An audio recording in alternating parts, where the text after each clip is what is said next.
This is Craig Abishar. This is Jalen Roebuck, and this is Wildcat Radio. Okay, so the main thing, and I feel like we'll probably end up falling off into different tangents. The big thing I was trying to focus on is I have this theory that sort of in our modern day and age, people base a lot of their identity on like the music they listen to. Mm-hmm. Yeah. And like I feel like that manifests itself in different ways. Like I know I talked about in the paper that I wrote how a lot of the reason why I gravitated back to hip hop was in relation to my dad. He got me, like, being around him is where I heard like Scarface, Ice Cube, I think NWA, even at like that point in time, like just different rappers. And it was in trying to reconnect with him. Like my big thing is I've been military all my life, so my dad's been like here and gone and here and gone. So it's like I kind of use that as like a way to connect with him. Right. Yeah. Yeah, no, I think it's interesting. I mean, one of the reasons that I'm interested in music as sort of an academic endeavor is that moment you realize that when people talk about music, that you do get this sense that you're giving away more of your identity. Yeah. I mean, I think it's true. Like we sort of like you're much more willing to tell someone about the stupid TV show you like, or a movie that sort of was a dumb movie, but it's like Three Amigos is good. Okay, let's just not mess with it. Like that's something you're not afraid of. But I mean, when you meet someone new, there is kind of a hesitation about like I'm going to tell you kind of about the music I like. I'm not going to tell you all the music I like. And then maybe you're aware of one particular kind of music where you're like, I'll keep that for later, just in case, this sort of personal interaction works out. So I do think it's kind of, it is interesting that music sort of all popular culture forms seems to be the one that is sort of most intimately linked with our notions of identity. And now, I wish I had a brilliant explanation why. I really don't. I do think it's true, though, and I think that in itself is kind of interesting. You were talking about sort of your experience with your dad and hip hop. It's funny, sort of. I know we've talked about this a little bit before, but sort of my background, like very working class, sort of relatively small industrial town, and sort of growing up with country music all around me. And then, sort of was like, I want to get out of here. Like that moment, sort of, I think it was in middle school, where I realized, oh, I'd like to live anywhere but here. And so there's sort of, that then you launch into music as rebellion. I've got this phase where it's like, oh, it's got to be sort of independent rock that no one has ever heard of, and then it's cool. Right. Basically that when I was in high school, if no one in my high school had heard of something, I knew it was cool because that was proof enough. But then there's this moment, like I'm probably done with college now, and sort of like Lyle Lovett and Robert Earl Keen, two sort of pretty mainstream country artists, but they're both from Southeast Texas. And I've always liked Lyle Lovett, and you can get away with liking Lyle Lovett and not saying that you like country because, oh, it's the big band. Listen, there's gospel stuff going on. It's very, very cool. Robert Earl Keen, on the other hand, if you like Robert Earl Keen, you have to be willing to admit, I kind of like hillbilly music. And there's just, and what it was is just, like I hadn't really listened to him at all. And then sort of, I don't know why, just sort of shows up. I'm listening to him, and the voice, really the only way to think about it is like, okay, this guy sounds like where I'm from. Like more, just as the sound of his voice. And I was like, I know this guy. I've never met him. I've never seen him, but I know this guy. This guy may as well be related to this guy. And so there was something about it that was just really comforting. And it's like, okay, this is music that I can identify with. I think it took some time really to circle back to that and say, it's okay. And for the longest time, I would tell my wife that I don't like country music. What I like is Americana. And she was quick to call my bluff and say, like, that's just what sort of fancy people who went to college say when they want to say, I like country music. Yeah, because country music just doesn't sound as intelligible. No. It actually, it's, again, we've talked about this a little bit, you and I, but country music sort of has all the markers of the very things that you're supposed to avoid if you're in college, if you graduated from college. I mean, it represents rural poverty, Southern whiteness, and Southern whiteness with all the negative connotations you can throw in on that with it's racist, it's small-minded, it's sort of fundamental. If it's religiously affiliated, we've got some fundamentalist religion going on there. So there are a lot of things about country music that just come with it, where if you're in college and you want to be an upstanding member of the middle class, you're supposed to turn your back on that and say, no, that's not for me. I got to listen to some of that cool stuff that they play on NPR. I think a lot of it becomes that, like, we want to be avoidant of those negativities. I'm, like, I wouldn't say I'm a country music fan, but I really love folk music, like that sound. And, like, to me, they kind of sound like one the same. It's kind of the distinction between, like, blues and jazz. I can hear how this thing sounds like this, but it's just kind of something else. But I think the thing that comes with music is when it hits you, it just kind of hits you. Like, I think with other, like, forms of media, you can take different things and, like, pick it apart. But, like, when I just have my headphones in and I'm listening to a song, and just maybe it's not even the lyrics, but just how it sounds, how it's being delivered, if I can just instantaneously, like, connect with that, like, it's got me. And I feel as though a lot of the basis that makes us avoid being attached to a certain genre, like being attached to hip hop, being attached to rock, being attached to country, and the negative connotations that come with that, is based in, like, society. I think you have your own personal relationship with music, and then you have the way you present yourself with your music. Right, and I think that, I mean, so we're talking about a pop culture form that's sort of built out there in society. So when it's pretty difficult to find that line where you would say, no, this is me as an individual interacting with music. It's actually, I mean, if you think about it, like there are some cultural forms you've got to dive into to get to that music. So it is, I think we all have like music that we sort of think of as more personally, more personal, more private. But music is always about interacting with sort of this larger community in some way. I mean, it's a form of communication, so it's always sort of you engaging with another. So even if it's just you with the headphones on, there is that. Even if it's sort of that imaginary someone out there who made this thing that's coming into your head, it's like that moment of communication is pretty cool. I think when you were talking about sort of sound of country, and I think that one of the reasons that I think a lot of people, well, you said folk, that's right. I will not accuse you of not liking country music, but I think a lot of people are drawn to that kind of music because you can hear how it was made. And I think there's something about kind of that simplicity of being able to, it's I don't know, I did this when my kids were much smaller. We'd listen to something like classical music, and you want to pick out the instruments. Oh, did you hear the violin? Did you hear the flute? I mean, and I think there's something kind of cool about that. And in a way, I mean, so one of the things, sort of this link between folk and country is it's sort of the lines that are drawn between sort of folk purists, like folk revivalist, and sort of commercial country music fans. Those are all battles about genre. That is, like, this is my music genre, and genre's really about putting up some walls and saying, like, no, that doesn't belong here. We do not allow whatever it happens to be. I mean, it's the Bob Dylan Electric moment. That's where the sort of true folkies said, no, that's no longer folk music. You're playing rock music. Even though it would have been pretty easy to say, well, yeah, can't you see the connection though? It's the same guy on the same stage. Yeah. It's the second set, and now he's playing electric. Rather than asking, hey, what are the things that connect this kind of rock that he's playing to what we think of as folk music?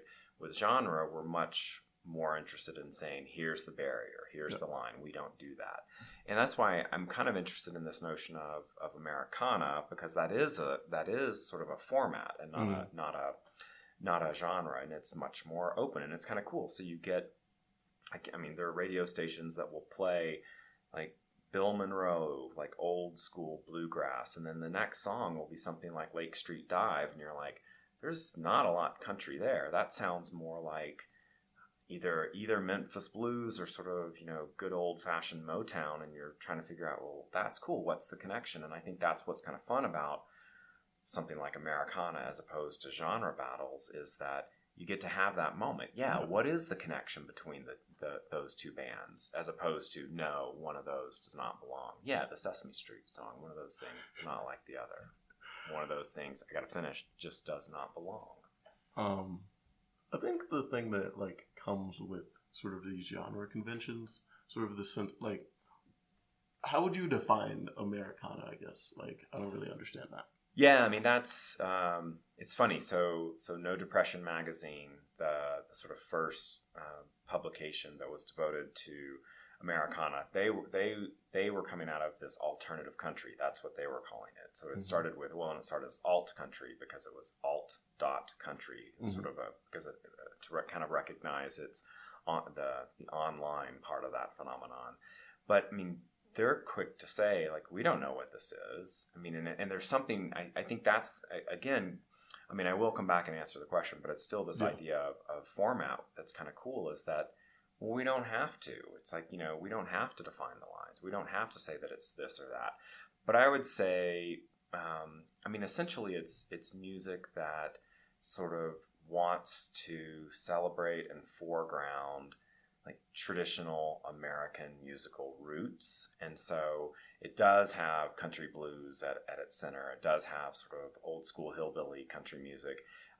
But it makes room for gospel. It makes room for bluegrass. And so it has this pretty wide net. Mm-hmm. And so the one thing that it would not make room for is sort of commercial radio country. And the distinction there would be, no, that's pop music. That's just pop music, and you happen to be singing about a truck, but that doesn't make it country music. So it does have kind of a purist sensibility regarding sound. That is, there's a lot of range, but it's sort of not low production values, but simple production values would be part of it. The idea that if it starts to sound like a computer made the music, then clearly that's not going to fly. And it's interesting that it doesn't have some of the more conventional or the genre conventions associated with country, things like sincerity and like, oh, I need to believe that this person really lived this before I can sort of accept this. Americana, in part, I think, because it's very much influenced by indie rock and also punk rock, for that matter, has a much more ironic stance. It's okay, it's okay to think that the singer made up a character. Whereas with country music, like old school country fans, Loretta Lynn is a coal miner's daughter, and that means something. Like, you can't tell me that, no, her dad was a baker, then the whole thing blows up. Whereas with Americana, I think, one, it's got a middle-class audience by and large. Again, with the influence of punk and independent indie rock, there's a lot of room for more creativity and a lot of and the audience kind of brings to it an acceptance that this is performance, this is art, this is something that's being made, as opposed to this sort of just statement of the singer's life facts. Yeah. I think a lot of it sort of the sense of like Americana. Like, when you were bringing it up, I first thought of like how I really see like hip hop to be a very like American genre. It very much, a lot of the different issues that are tackled within like at least American hip hop, very much American issues, and like issues of politics, issues of homophobia, issues of like moving from like from the different areas of the class structure, so moving from being like low class to middle or even high class, like just all these different things that I feel just the average regular person deals with in America. And then that's just being personified in the music. And sort of the sense of like, what you tell in the music is actually your own struggle or like your own sort of like plight as a human being, where like I feel as though you don't really put that much pressure on. Like, this is why I feel that like rap and country are very similar, because there's pressure put on the artist to be who is presented in the music. Right. No, I mean, with rap, you have the phenomenon of making up criminal activity if it's not there. It's sort of like, oh, that's part of the authentic culture. And in the same way, you have country artists who embellish their prison records. Yeah. I mean, sort of, it's like, oh, I mean, you know, Johnny Cash served time, but it's, you know, what kind of time? And then David Allan Coe. I mean, he did real state prison time, but again, when he would talk about it after the fact, it sort of grew. It sort of became kind of almost mythical, and in part it was because that particular type of outlaw country had that kind of need for the singer to have experienced some real hardship. Yeah. You know, you do. I mean, the assumption being that you don't get that kind of sound or that kind of music from a comfortable middle class life, and so the artists almost feel this pressure to either live the life that's going to make that kind of music, or embellish a bit because that's kind of what is expected. I think it's what I've always found fascinating is sort of there's a sense of hip hop of if you come up as a rapper and your whole like personification has been like, I'm like the real gangster. Like I sell drugs, I kill people, like I commit all these type of crimes. And then it's like, oh, well, I rapped about it. So now I went from like making like all of this money that I said I was making to actually making real, like unimaginable wealth I could have made from where I was. So it's like I have a really expensive car. I have a nice house. My kids might even go to private school. But I still got to personify being the same like guy that was committing crimes when I have much more to lose. Whereas like that embellishment is real. Yeah, no, I mean, there's this moment in All Places, Loretta Lynn's autobiography. She has this moment where she's talking about being on the bus. She's touring. And she acknowledges the fact that the stories in her music, the music that she's making, is like much country music by and large about poverty. But then she's at a point in her career where she's not poor. She's very successful. She's making a lot of money, and it's almost as though in that moment in her autobiography, she has this. I mean, it really comes across as anxiety. Like, can I keep doing this? And it's not even, will people believe me? It's, do I have more of those songs in me? Have I insulated myself from the very thing that allowed me to make these songs? But at the same time, it's like, well, being not poor is better than being poor. I mean, we have this notion of starving artist, but then it's like, well, what would be so wrong with a well-fed artist? Yeah. I think there's this level of like jealousy that comes into it. Just sort of, we had somebody else come in to get you up to speed, Manny. A lot of what we're talking about, sort of the sense of authenticity in music, and like sort of different artists being like real, and then sort of the bigger conversation is how the music that like you identify with sort of is a way of personifying yourself in which other people can understand. Like you have like certain music that you might listen to like people maybe you just met, and then you have like that real like deep hardcore type of stuff where you're just like, this is for the people that are in the know, that like they've got to really like understand to like grasp this. So like, you know, if I'm out in public, I'll tell people I listen to Kendrick Lamar, but when I'm sitting at home, I have this whole folk punk thing I listen to that they don't know about because they probably never even heard of it. And and going back to what Mr. Abshar said about the whole, we like the notion of starving artists because we want to feel better about ourselves because